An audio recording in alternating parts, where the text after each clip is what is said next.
50% tax வந்து Indian பொருட்கள் அமெரிக்காவில் விற்கிறதுக்கு போட்டிருக்காரு. ட்ரம்ப் நம்ம மேலே டேக்ஸை ஏற்றிக்கிட்டு போய்கிட்டே இருக்காரு. அண்ட் இந்தியா இது எல்லாத்தையும் பார்த்துட்டு பதிலடி ஸ்ட்ராங்காக கொடுத்துட்டு இருக்கிற அதே நேரத்தில் ஒரு பேக்கப் பிளான் போட ஆரம்பிச்சிருக்குது. அண்ட் சத்தியமாக சொல்கிறேன், இந்த பேக்கப் பிளானை யாருமே எதிர்பார்த்துருக்க மாட்டீங்க. நம்மளோட பேக்கப் பிளானில் நம்ம இவ்வளோ நாள் பரம எதிரின்னு நினச்சிட்டு இருந்த சைனா இருக்குன்னு சொன்னால் உங்களால் நம்ப முடியுமா? நம்மளோட பெஸ்ட் ஃப்ரெண்டு ரஷ்யா இருக்குன்னு சொன்னால் உங்களால் நம்ப முடியுமா? சம்மந்தமே இல்லாமல் உலகத்தோட இன்னொரு எண்டில் இருக்கக்கூடிய பிரேசில் நம்ம கிட்ட க்ளோஸ் ஆகிட்டே இருக்காங்கன்னு சொன்னால் உங்களால் நம்ப முடியுமா? இன்னைக்கு பிரேசிலோட ஹெட்டு அவங்க நாட்டு பிரஸ் கிட்ட சொல்கிறாரு, நீங்கள் ட்ரம்ப்புக்கு ஃபோன் பண்ணி பேச போகிறீங்களான்னு கேட்டால் அவர் சொல்கிறாரு, நான் ஏன் ட்ரம்ப் கிட்ட பேசணும், நான் மோடி கிட்ட பேசுவேன், நான் ஜி கிட்ட பேசுவேன், சைனாவோட பிரசிடென்ட் அவர்கிட்ட பேசுவேன், நான் ட்ரம்ப் கிட்ட பேச மாட்டேன்னு சொல்லிட்டு நம்மளுக்கு புது ஃப்ரெண்ட்ஸும் கிடைக்கிறாங்க.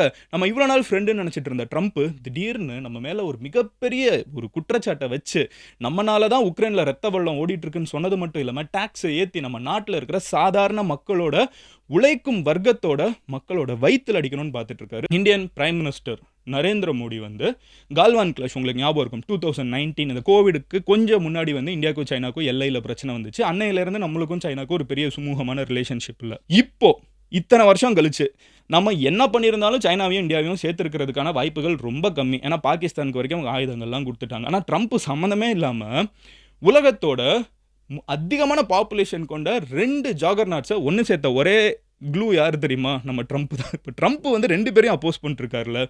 இந்தியா என்ன முடிவு பண்ணிடுச்சுனால், நம்ம சைனாவோட ஏன் நம்ம ஃப்ரெண்டாக இருக்கக்கூடாது? ட்ரம்ப்புங்கிறவன் எங்கேயோ இருக்கான், கரெக்டா? அந்த ஆள் வந்து இன்னும் 3 வருஷத்துக்கு தொல்லை பண்ணிருக்க போகிறோம். நம்ம என்ன பண்ணால் நீங்கள் இப்போ பாகிஸ்தான் வந்து ட்ரம்ப்புக்கு வந்து அடி பண்ணிடுறாங்கல்ல, அப்படியே ட்ரம்ப் விட்டுட்டு போயிடுவாரா? இன்னும் அடி பண்ணி வைப்பார். ஸோ ட்ரம்ப் வந்து தன்னோட ஈகோவை வந்து ஃபீட் பண்ணுறதுக்கு என்னனாலும் பண்ண வச்சுக்கிட்டே இருப்பாருன்னு ஒரு பேட்டர்ன் நம்மளுக்கு தெரிஞ்சிருச்சு. அப்போ நம்ம புது ஃப்ரெண்ட்ஸ் இப்போ மேக் பண்ணுங்கிறத ரியலைஸ் பண்ணி, இன்ஃபேக்ட் ஒரு பழைய ஃப்ரெண்டுன்னு கூட சொல்லலாம். நம்ம மாடர்ன் இந்தியாவில் நம்மளுக்கும் சைனாவுக்கும் நிறைய பிரச்சனை இருந்தாலும் நீங்கள் கொஞ்சம் ஃப்ளாஷ்பேக் போட்டு பார்த்தீங்கன்னா, நம்ம பல்லவர்கள் வந்து சைனாவுக்கு குங்ஃபுவெல்லாம் கொண்டு போயிருக்காங்க. நம்ம 7ஆம் அறிவு படத்தில் காமிச்சதுலேருந்து we have been of great relationship with China.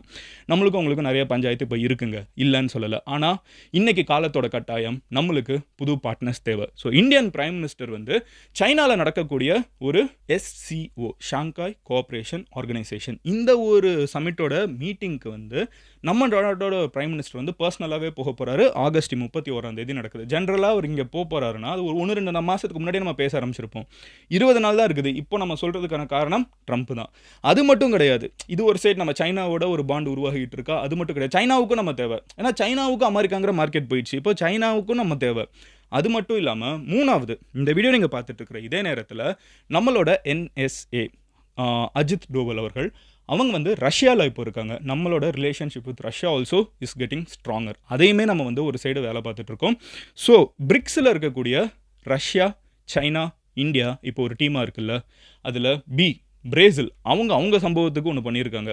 Brazil மேலே 50% டேக்ஸ், ஓகேவா? ட்ரம்ப் வந்து பிரேசில் மேலேயும் டேக்ஸ் போட்டிருக்காரு, 50% டேக்ஸ் போட்டிருக்காரு. நீ 50% போடுறப்போ பேசிக்காக உன் பொருள் இங்கே விற்காதேன்னு சொல்கிறது, இன்டெரக்டாக சொல்கிறது அதுதான். அது ஏன் டேக்ஸை போடணும், நீ விற்காதீங்கன்னு சொல்லிட்டு போயிடல, ரஷ்யா கிட்ட வந்து வாங்கக்கூடாதுன்னு சொன்ன மாதிரி சொல்லிட்டு போயிட வேண்டியதானே. எனிவே பிரேசில் மேலே போட்ட டேக்ஸ் வந்து அகைன் 50%.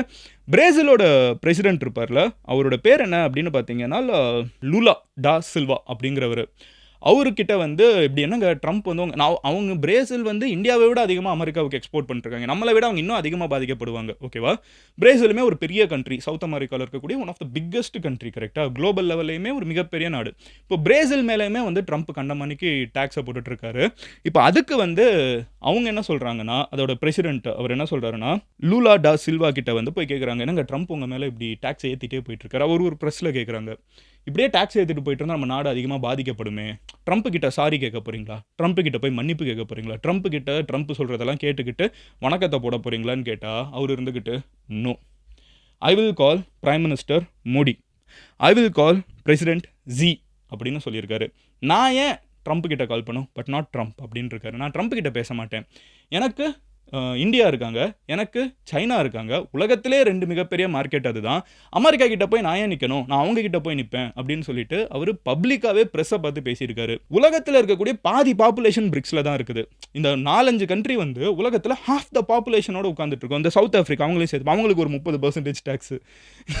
பிரேசில் பிரிக்ஸில் இருக்கக்கூடிய பிரிக்ஸுங்கிற அமைப்பில் பிரேசில், ரஷ்யா, இதில் லிஸ்ட்டை பாருங்களேன். பிரேசிலுக்கு 50% டேக்ஸு, ஓகேவா?